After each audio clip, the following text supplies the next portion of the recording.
Hello, this is a tutorial on how to use the Hot Potatoes software in your classroom. Okay, this software is mainly used for creating different kinds of assessments.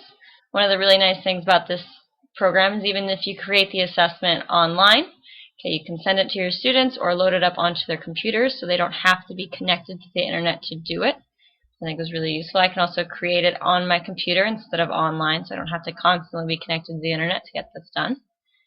Okay, another really nice thing about this is when they select all kinds of answers, you can give them any kind of feedback for every choice. And even if they select the correct one, they can go back and look at what the feedback would have been for the wrong ones. So I think that's a really nice aspect to this software. Okay, the goal here is to create versatile feedback tools for students so they can reflect on what they know and what they don't know and reevaluate their learning. Okay, it also has lots of options for creating tests. It's not just multiple choice or matching or anything like that. You can create fill in the blank or sentence structure ones. It's really versatile. It's really easy to use. Lots of options. Okay, so let's go ahead and look at the site. Okay. So here is the home page. Okay, it's not very fancy. This is actually just to download the program. Okay, but it gives a lot of information. Okay, we can just download the program from right there. It's free. Installs on pretty much anything. There are multiple options here to fit whatever computer you might want to use it on. Okay. Back up here, we can go look at some of their examples. Okay, so here are the different kinds that you can create. We'll just go with a J quiz. This is the easy multiple choice one. Okay, but there are all kinds of options to create. So over here, I can add any kind of text I'd like to let my students know how to take it, etc. Things like that.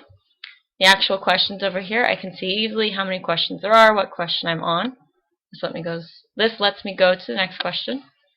Okay, so what is the maximum number of answers you can include in a multiple choice quiz question? Okay, so let's just take a random guess. Maybe it's 5. I click on that and I instantly get some feedback. It's not 5. It tells me it's more than 5. It's even a little hint. So now I can even go and select what I know now to be the correct answer, and it'll tell me.